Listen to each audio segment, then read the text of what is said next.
Isang mapagpalayang gabi po sa inyong lahat. Ako po ang inyong Ate Maine at ito ang The Maine Agenda, kung saan ang issue ng bayan ang ating main priority. Pero bago po muna tayo magsimula ng ating programa, ay tignan po natin ang COVID-19 cases ngayong araw.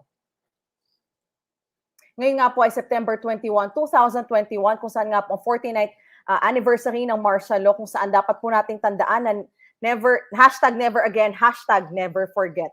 Ito po ang active cases ng COVID-19 ngayong araw. As of today, we have 171,142 active cases.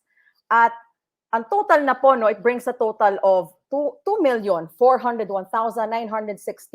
total COVID cases sa bansa at total deaths po ng 37,074 at total number of recoveries na 2,193,700. Again, pumalo na po tayo sa 2,401,916 na total cases ng COVID-19. Ayan po ang COVID-19 cases sa ating bansa ngayon po, September 21, 2021. So wag pa rin po nating kalimutan to observe yung ating mga health protocols at kung may pagkakataon po tayo, magpabakuna na po tayo. Ayun. Alright, no? So nais ko lang pong ipaalam sa lahat that the Maine Agenda is produced by Quarantalk Media, and ngayon po, we are now streaming sa FB pages po ng Now You Know at ikot.ph. So ngayon nga po, September 21, 2021 marks the 49th anniversary of martial law. Ito po ay a very dark period in the Philippine history wherein thousands were killed, tortured, and disappeared. It is a time where human rights, civil liberties were abused and trampled upon by the Marcos dictatorship. A time wherein expressing dissent against the government will get you nga po, tortured, disappeared, and killed. And 49 years later, hindi pa rin po nakakamit ang hustisya ng 70,000 na ikinulong, 34,000 na tinorture at 3,240 na pinatay noong panahon ng martial law. At sa panahon pong ito, sa rehimeng Duterte, kung saan lagana po ang human rights violation, fake news, historical revisionism, at mga Marcos apologists, tila baga po, pilit na namang pumuposisyon ang mga Marcos na bumalik sa kapangyarihan. At masasabi na rin nga ba natin na may pagkakapareho o paralelismo ang martial law na naranasan noong panahon ni Marcos sa administrasyong Duterte? Para po pag-usapan yan, makakasama natin ngayong gabi ang isang human rights activist, specifically po in the field of Indigenous people's rights, a survivor of the Marcos dictatorship, having been illegally arrested, tortured, and detained for 2 years during the martial law period. Sa kasalukuyan po, siya ay nakaupo bilang Advisory Council ng Cordillera People's Alliance at siya rin po ay Chairperson ng SELDA Northern Luzon at SANDUGO, Alliance of Moro and Indigenous Peoples for Self-Determination. Ngayong gabi po, makakasama natin si Ma'am Joanna K. Cariño. Hi, Ma'am!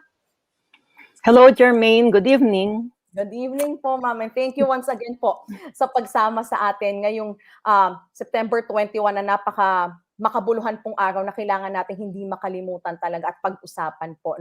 Sa ating pong mga manonood, you may send in your comments and question po dito sa ating comment section. Ma'am Joanna, before we start the program po, maaari niyo po bang ipakilala ang inyong sarili and a little bit about the organization that you represent? So, I am Joanna Cariño. I am an Ibaloy woman, Ibaloy Igorot woman, here in Baguio City, Cordillera region. And I am already a senior citizen, as you can see. I stopped dyeing my hair with the pandemic. And I have been a human rights activist practically my whole life. Opo. Ayun. All right. So, it is actually a message, Ma'am Joanna, sabi ko nga po, it is definitely an honor to interview her, someone who has been fighting for human rights and for the rights of the Filipino people for a very long time. And it's very nice po na nakasama natin si Ma'am Joanna ngayon para marinig natin yung kanilang naging karanasan noong martial law para hindi na ito maulit at patuloy natin ipaglaban ng ating mga karapatan. So, Ma'am Joanna, simulan natin yung kwentuhan. Yeah. Opo, excited na ako marinig yung inyo pong mga ikukwento sa amin ngayong araw. Simulan ko po, when martial law was declared, I'd like to ask, nasaan po kayo noon? At ano po yung pinagkakaabalahan nyo at that time nung dineklara ito? Nung idineklara ang martial law, I was a student activist here Opo. in Baguio.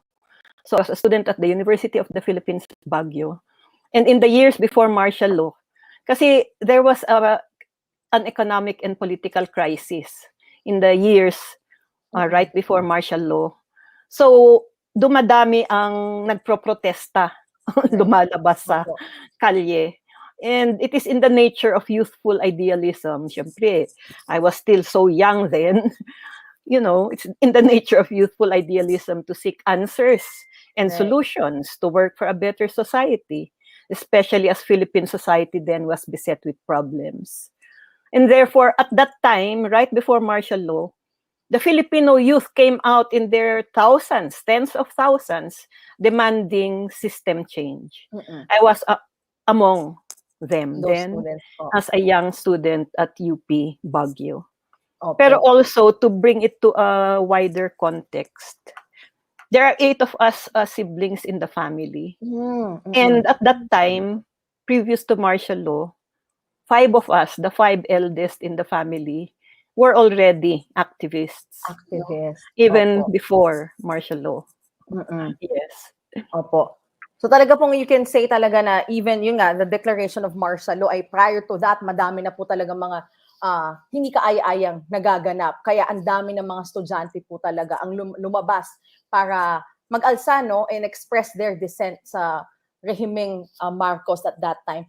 Ma'am Joanna, that time, nung the martial law was declared, what was your first and initial reaction?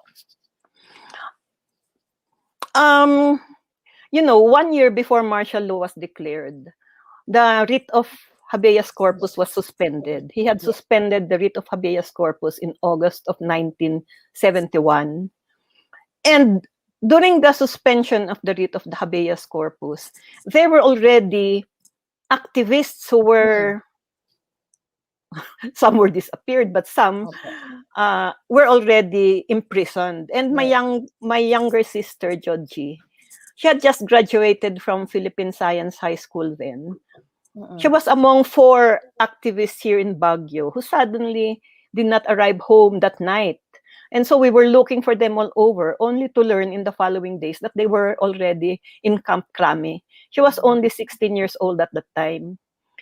So actually, the suspension of the writ of habeas corpus was already, kumbaga, a preparation for the later suspension of martial law. Opo. And therefore, actually, sa mga aktivista noon, parang sinasabi na nga martial law is coming, martial law is coming. Kasi if you will remember, the Plaza Miranda bombing, na pinagsasabi, ginawa daw ng komunista, tapos na-ambush si Enrile, na sinasabi uli, ginawa na. So, the political crisis was coming to a head. The opposition, the political opposition to Marcos, really were going to replace him. Tapos binomba nga yung Plaza Miranda. But it was also so clear that he wanted to stay in power. But he could not do that legally. He could only do that if he would declare martial law. No? So, which he did. So, when martial law was suspended, ni-raid nila yung mga opisina, yung mga headquarters ng mga aktivista, yung mga bahay, yung mga eskwelahan, ganyan. Pinaghahanap nila yung mga aktivista. And there were mass arrests, actually.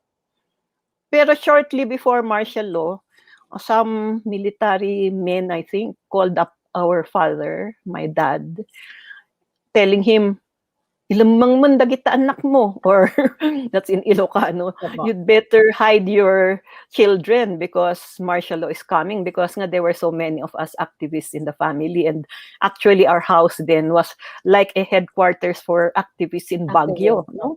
People were there, were sleeping there, were meeting there, and therefore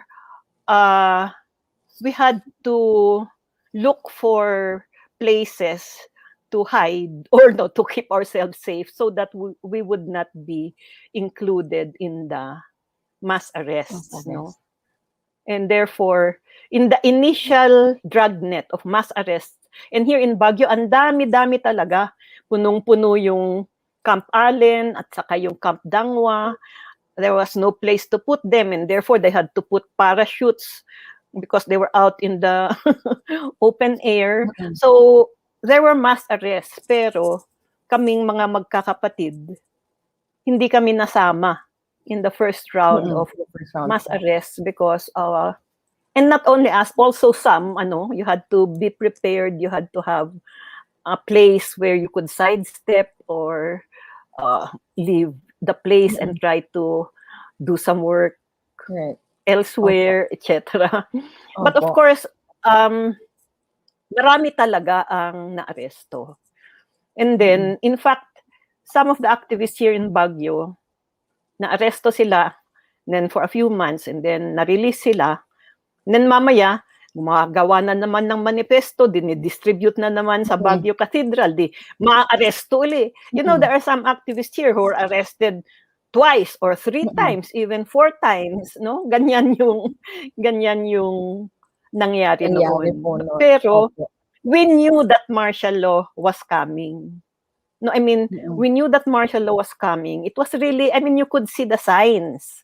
We knew it was coming. We knew there would be mass arrest. We just did not know how bad it would be.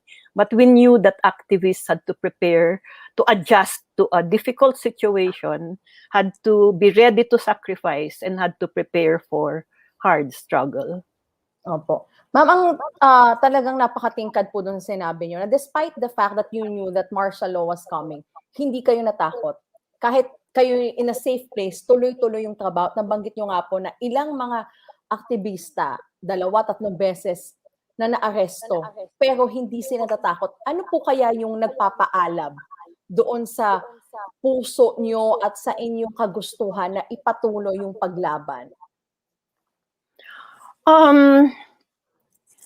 Kasi actually, at that time, previous to martial law, there were activist headquarters, and we would be having education on the ills of Philippine society.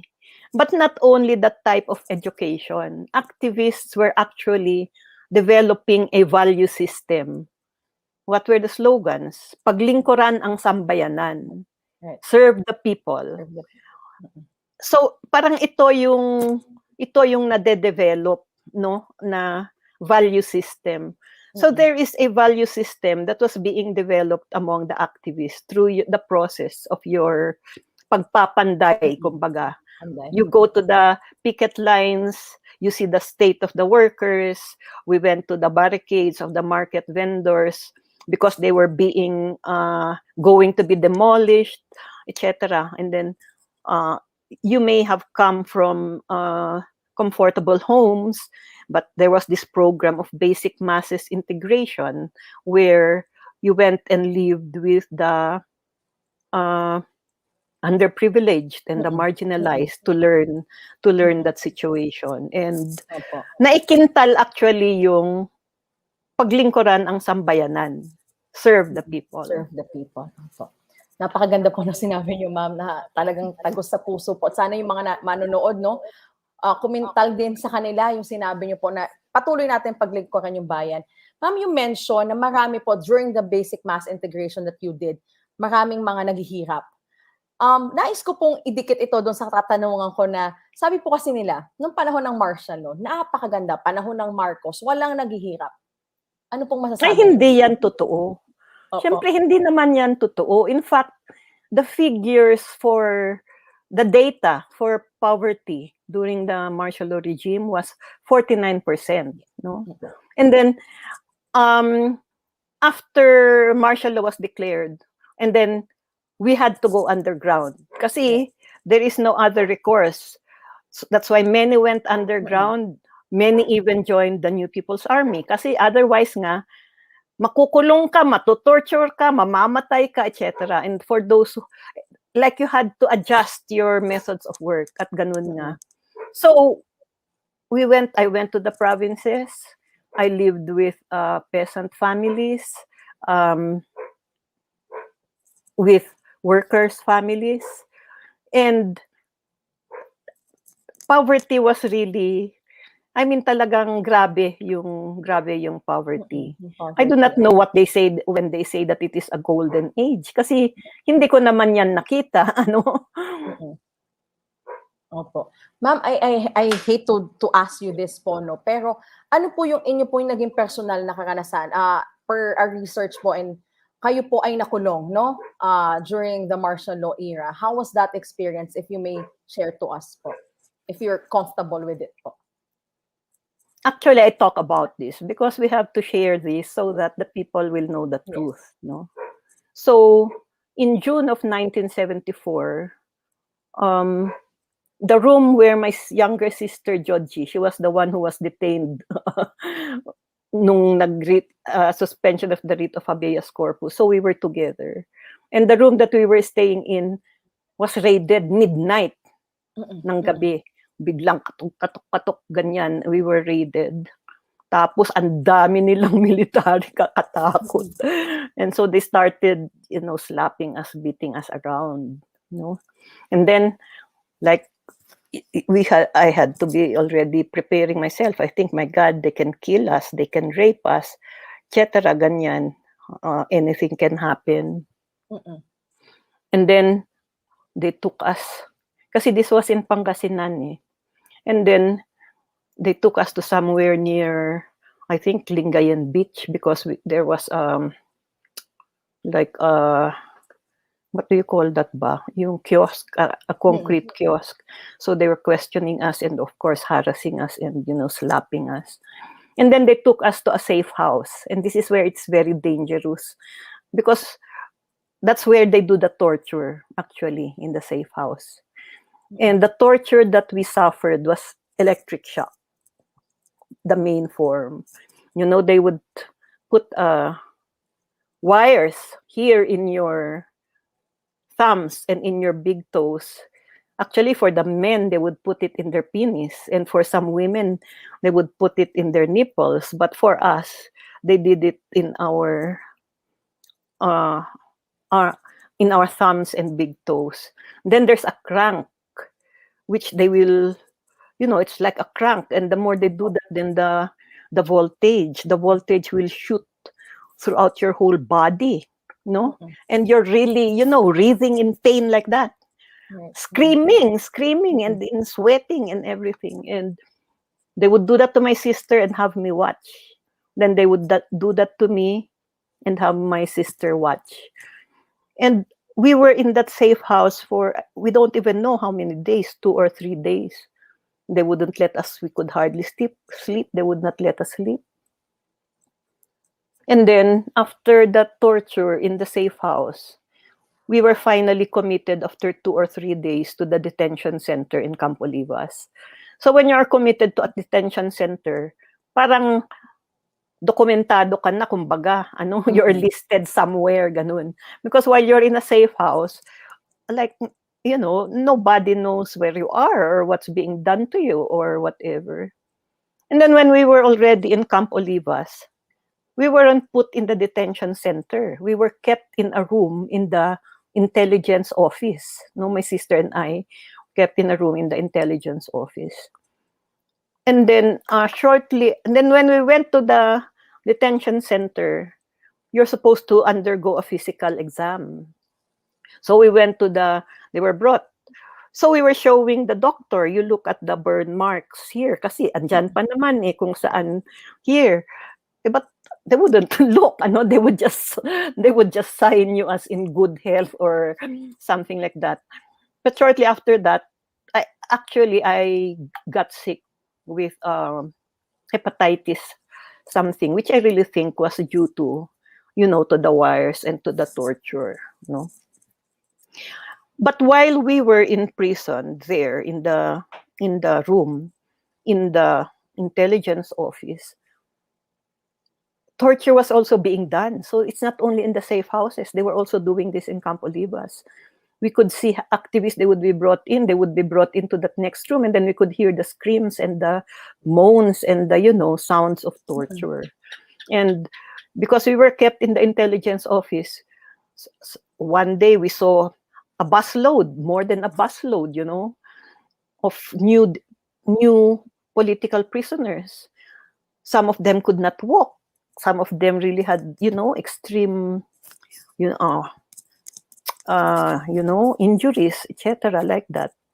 And then we heard their stories of extreme torture. There's that book by Raisa Robles where she actually details and accounts the torture. And also, our story is also part of the Amnesty International report of 1975 because for some reason, Marcos allowed Amnesty International to come in because he kept on saying that there were no political prisoners. And then they were able to visit, and then they came to Camp Olivas, and so they interviewed the political prisoners there. And so we recounted our stories of torture, which they included in their report. So, torture, this is very inhuman. Kasi what it intends to do is to make you lose all self-confidence, make you lose your, just to dehumanize you. That is what torture does. And that was SOP, Standard Operating Procedure, during the martial law regime. And this is well documented. It's hard to believe because it's so inhuman. But it happened. 35,000 tortured during that period of martial law. That was a lot po, no, ma'am. Thank you for sharing that to us. At sana po magbukas yung isipan, no, nung ating mga taong hindi pa rin naniniwala. Nagkaroon ng ganitong klaseng pangyayari ng torture nung panahon ng martial law. Hindi po ito imbento lang. So punta po tayo, ma'am, no, sa dami po kasi ngayon ng napakaraming mga Marcos apologists, historical revisionism, binabago nila yung naratibo despite, no, the fact na well-documented. Sa tingin niyo po ba, bakit po nagkakaroon ng paglaganap ng ganitong klaseng pag-iisip? Yung isa dyan, ginagamit ang pera. Pera for what? For building a troll army. In fact, did you see that news story? Was it Esquire magazine or whatever? Bongbong Marcos had commissioned this Cambridge Analytica po, ma'am. Yeah, that Cambridge Analytica, di ba? Yes po. To rebrand Yes. the family and martial law. But that was going to be very expensive kasi ginagawa pala ng trolls. This was reported in Esquire magazine. History is being rewritten before our very eyes. Yes. Kasi yung trolls, they were even editing Wikipedia. Especially in the months leading up to the burial of Marcos sa libingan ng mga bayani, no? So he had to be a bayani, etc. And so, they were actually doing editing in Wikipedia. How many edits were done there? And then not only that, they would set up so many accounts where they would put all of this one-sided listing of the achievements, mga kalsada, cultural center, etc. The exchange rate, mga ganun, one-sided. Na hindi naman sinasabi yung torture, human rights violations, yung poverty, yung lumobo ang foreign debt. Dito lumobo ang foreign debt. Dito din nagsimula ang labor export policy when Filipinos became the main export, overseas contract workers. Pero hindi sinasabi na $10 billion ang ninakaw sa kaban ng bayan. No? So, ginagamit ang pera which from the ill-gotten wealth to hire a troll army and to hire, like something like Cambridge Analytics, precisely to refurbish the image, to rebrand the dictatorship, to make it acceptable. Not only that, to make it sound positive. So talagang yun yung historical revisionism. Tapos ginagamit talaga nila ang trolls at saka ang social media. We should not allow this to happen. Yun nga po. I'm about to ask po, no, how do we put a stop to this?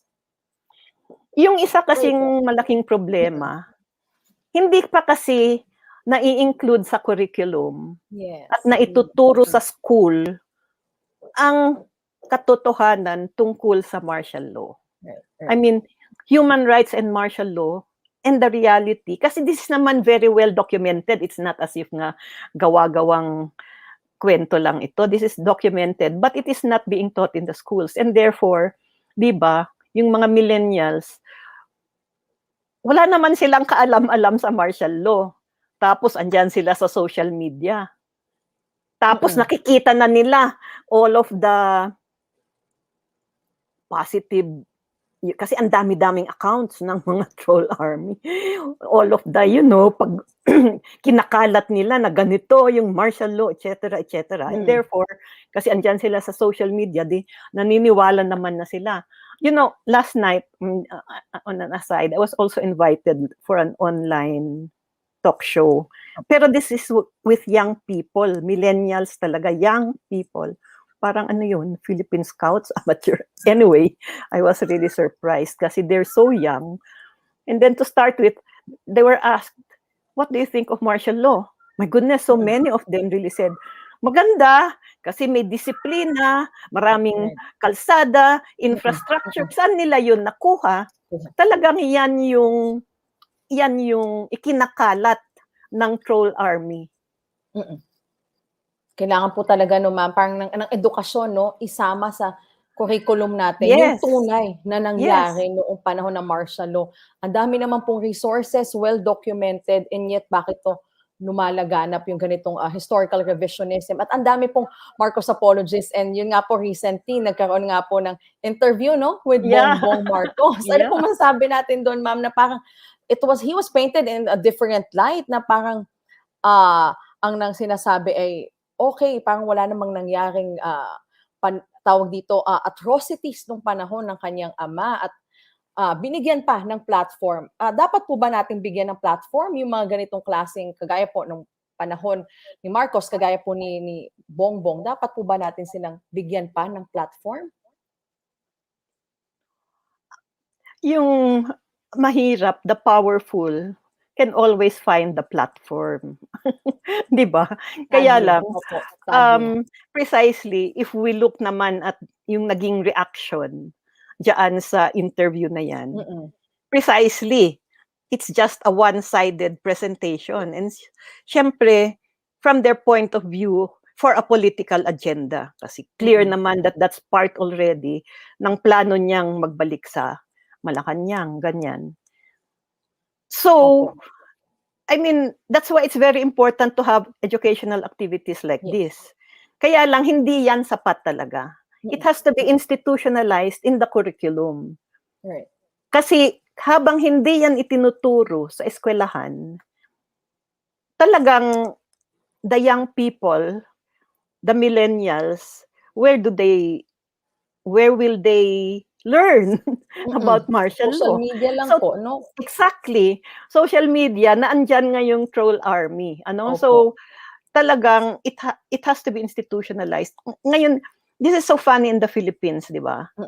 Kasi, may batas nga di ba? There was that Republic Act which recognized the victims of martial law and which even gave indemnification to the victims of Marcos martial law. Ganyan. So, kahit naman, in other words, yung batas already recognized the torture, the EJK and everything. The victims, some of the victims, not all, have been compensated, have been indemnified. Tapos, these are the realities. Tapos sasabihin nila, walang atrocities, walang para bang they are just lying through their teeth. Yan pa yung masama kasi no apologies at all, they have never apologized to the Filipino people for these atrocities. Yes, up to now. Up to now. Ma'am Joanna, nais ko pong malaman din, sa tingin niyo po ba may pagkakapareho or may paralelismo sa nangyari noong panahon ng martial law under Marcos at itong kasalukuyang rehimeng Duterte, given nga po yung mga blatant attacks on human rights defenders at sa dami na rin po na pinatay ng mga nasa vulnerable sector at mga patuloy na lumalaban para sa karapatan? For martial law survivors like myself, I have a feeling of deja vu, no? Deja vu. Nakita ko na ito noon. Bakit nangyayari uli ngayon? Ano? Then, I was a victim of torture, illegal detention. Now, I am a victim of trumped-up charges, red tagging. Opo. Then, extrajudicial killings, enforced disappearances, thousands of political prisoners, evacuation. Now, the same extrajudicial killings, bakwit, enforced disappearances. Deja vu. It's really deja vu. I seem to have seen this all before then, but it is again happening now. Unfortunately po. Unfortunately, yes. It's happening again po. Ma'am, ano pong sabi nyo nga po, no? It's happening again. At isa na naman happening again ay mukhang tatakbo po at pumuposisyon na naman ang mga Marcos to gain power again. Si Sandro Marcos, yung apo ng diktador na si Ferdinand Marcos ay tatakbo sa Ilocos bilang kongresista. Si Bongbong ay nagdeklara po na tatakbo bilang Pangulo. Ano pong masasabi natin dito, kayo po bilang biktima ng martial law? At ano po yung masasabi natin at mapapayo natin sa mga manonood na ano po bang dapat natin gawin? How do we not allow them at yun nga po, ano pong dapat natin gawin para for them not to regain power again? I am part of Karma, the campaign against the return of the Marcoses to Malacanang and martial law. And therefore, we really have to campaign against the return of the Marcoses to Malacanang and martial law. No? It's clear that yun nga, he has already announced that he would run for the presidency. And then si Duterte naman is announcing that he will run for the vice presidency. I mean, we have to say no to Marcos and Duterte in 2022. People say one should not transfer the sins of the father unto the son. Diba? Yan yung sinasabi nila actually. Kaya lang, mahirap yun, that it was only Marcos. It was nga a conjugal dictatorship. It was not only a conjugal dictatorship. It was a family dictatorship. Si Jaime Marcos then was head of Kabataang Barangay. Yung isang Trajano na estudyante sa Lyceum who was critical of her in a forum there was suddenly found killed in the streets. Si Bongbong was sent to study in London. His father bought him a house there, another for his guards, using ill-gotten wealth that was stolen from the Filipino people. When he came back to the Philippines, he was made head of the Philcomsat, and he was commissioned into the armed forces of the Philippines. In fact, you even see him look at the pictures, you even see him in fatigue or camouflage military uniforms. So, they were also part of the whole dictatorship. No? And therefore, they cannot wash their hands of the sins of the father because they were also part of that whole dictatorship. And yun nga they have never apologized. They have never acknowledged all of these crimes against the Filipino people. Ang sama-sama niyan.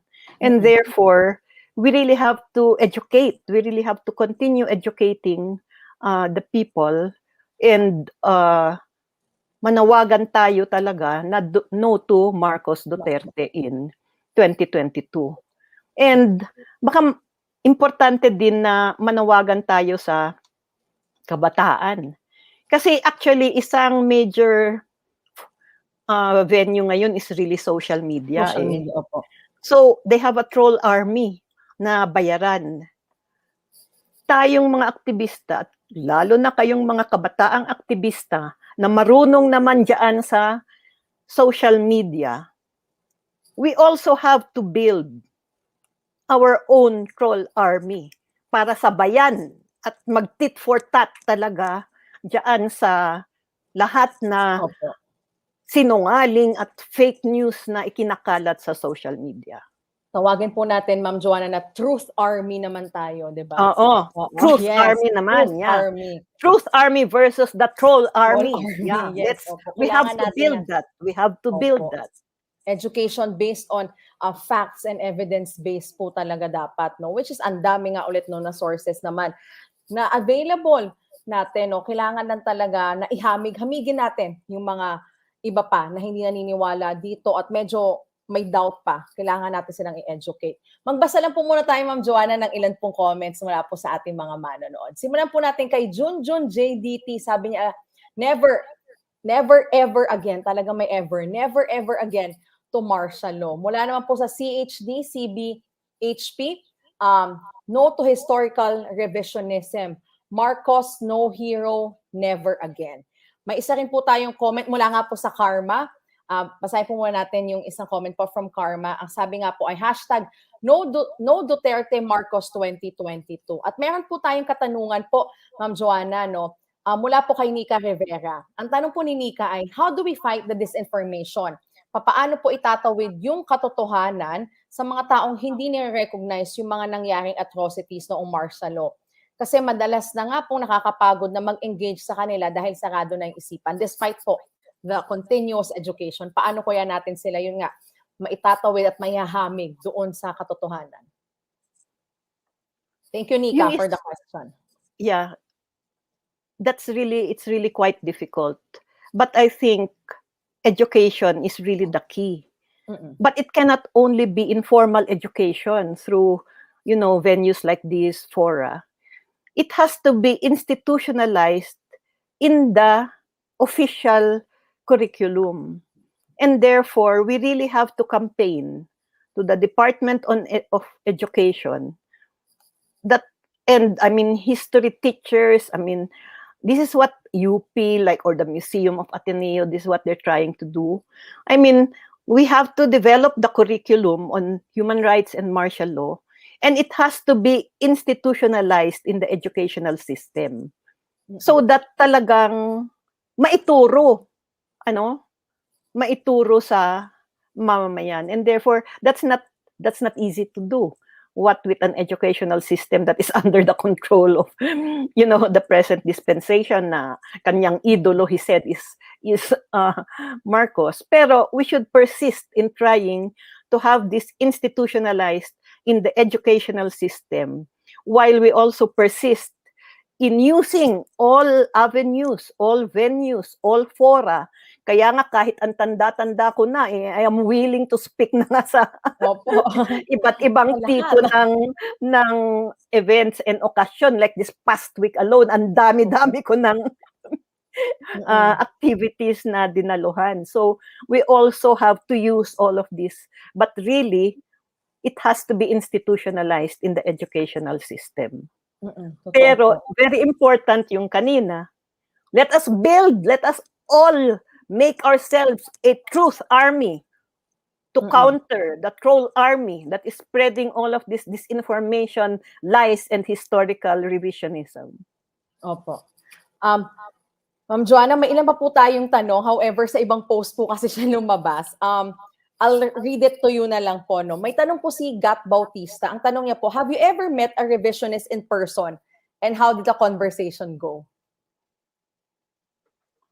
I have spoken in some fora where, meron din magsasalitang apologist, ganyan. Kaya lang, ang sinasabi ko kasi tuwiran kong karanasan. Saksi ako. Tuwiran kong karanasan. My torture, I am a survivor. And therefore, and also, halimbawa, in the presentations, because it's very well documented. There are books, there are things. So, whenever I make a presentation, it's well documented. So, mahirap naman nilang nagsisinungaling ako. No? So, in other words, I have actually been in fora where merong Marcos apologists. Pero they cannot say, I am a liar and so I win. Truth, no, shall prevail po talaga. Yes, truth shall prevail. Opo. Yun po. May ilan din po tayong comment po dito mula po kay Maureen. Mukhang nanonood po siya over our YouTube channel. Sabi niya po, share ko lang po na na-open po sa martial law ang friend ko after watching Liway, yung movie po about kay Cecil or banda po, no? Siya po yung si Commander Liway, opo. Mayroon din po tayong comment po mula naman po kay David Dayaw. Comment po and tanong, no? Sabi niya po, pagbibigay pugay sa mga lumaban kontra sa paniniil sa ilalim ng diktatoryang Marcos. Ang tanong niya po, Ma'am Joanna, maaari po ba kayong mag-share a brief, no? Kwento lang po tungkol sa mga kapatid natin IPs po noong panahon ng martial law. Yung yes. po nila. Yes. Oo, meron akong kwento dyan eh. One day in Camp Olivas, biglang merong dumating na truck ng mga new detainees. Tapos yung iba sa kanila, naka-G-string lang, nakabahag. Tapos ang dami-dami sila. There was even no space for them. They were just crowded there in the, inside the fence of the detention center. So, tanong namin, bakit? What are these Igorots here for? Tapos ang sabi, they were protesting and resisting the Chico Dams. Yes. Kasi nung panahon ng martial law,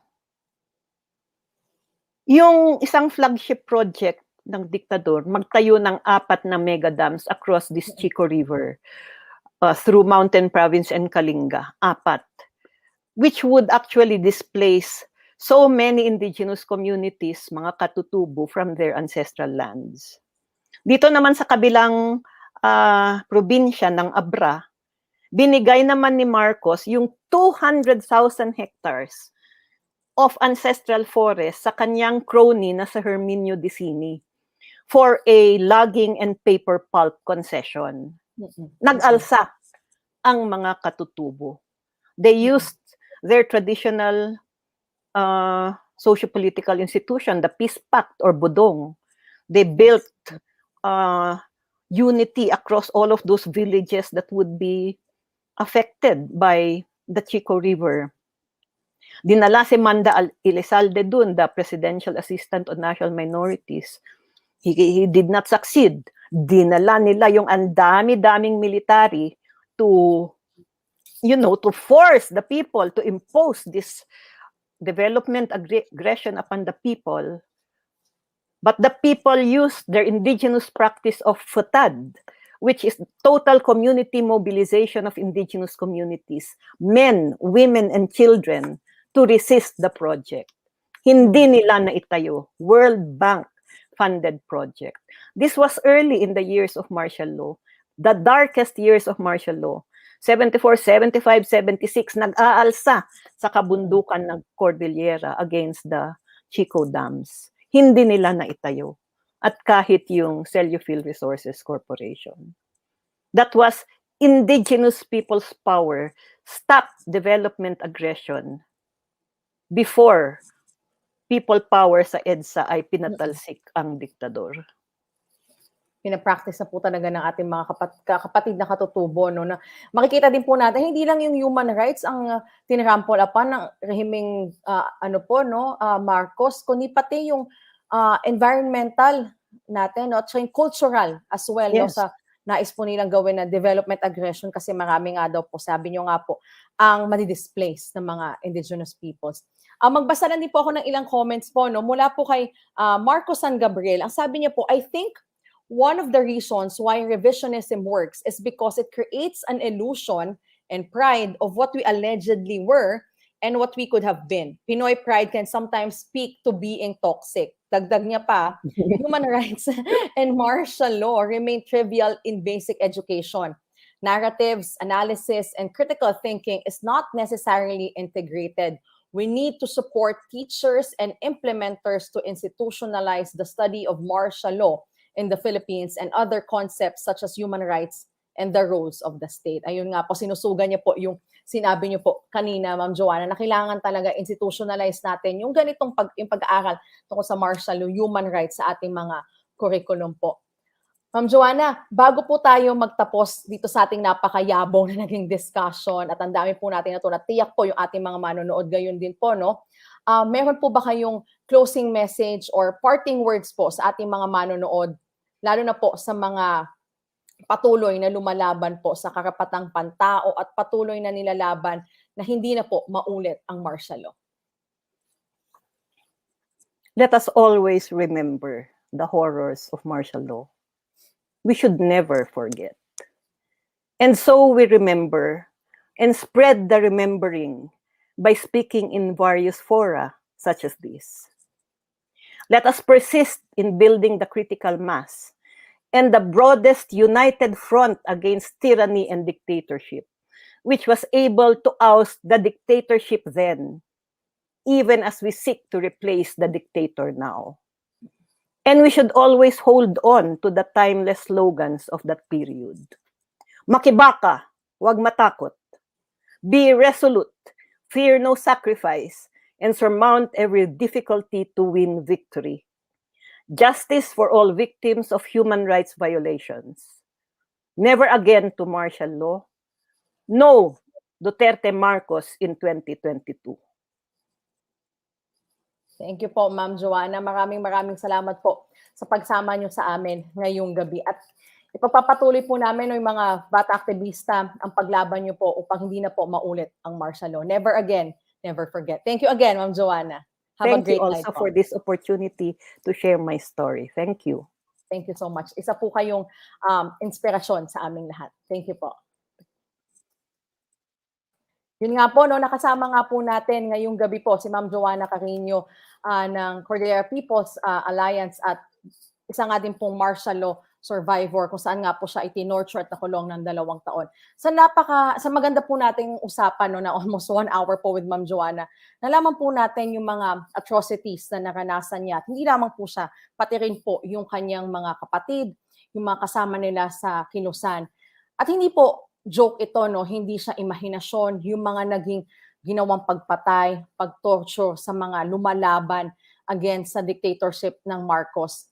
At makikita po natin na despite the fact na it is well documented, patuloy pa rin po ang paglaganap ng historical revisionism at yung patuloy na pagkakaroon ng maraming Marcos apologists. At nakita nga din po natin na pumuposisyon na naman ang mga Marcos dito sa ating gobyerno, nais na naman nila to regain power at eventually maging presidente na naman po. Ito yung ninanais ngayon ni Bongbong. So ano nga ba ang dapat nating gawin? Nabanggit po natin ito kanina with Ma'am Joanna. No? We build a truth army. Labanan natin yung kasinungalingan na ginagawa ng mga troll army. Maging aware tayo, maging mulat, ipaglaban natin ang katotohanan. Pag hindi nga po natin inalala ang nakaraan, we tend to repeat it. So, kailangan po natin na hamigin yung mga taong hindi naniniwala sa naging atrocity sa martial law. We educate them. Ipakita po natin ang maaaring mangyari kung hahayaan natin na itong rehimeng Duterte ay maging kagaya na naman ng rehimen Marcos kung saan madaming pinatay. Na ngayon nga din po ay nangyayari na maraming pinatay, tinorture at nawawala. Huwag po natin kakalimutan ang horrors nga ng martial law na sinabi po ni Ma'am Joanna. We should never forget para never na rin pong mangyari ang martial law sa ating bansa. Yun nga po, no, maraming salamat po sa ating naging usapan ngayong gabing ito at pinapasalamatan po ulit natin si Ma'am Joanna for joining us. Pero bago po tayo tuluyang magpaalam, ay gusto namin kayong anyayahan na samahan kami dito sa Quarantalk Media for the whole week para po sa aming mga programa. Okay, so every Mondays po, okay, hold on. Medyo meron na po tayong technical difficulties, no? So anyways, every Tuesday naman po, the Maine Agenda, magbabalik na po tayo every 9 p.m., no?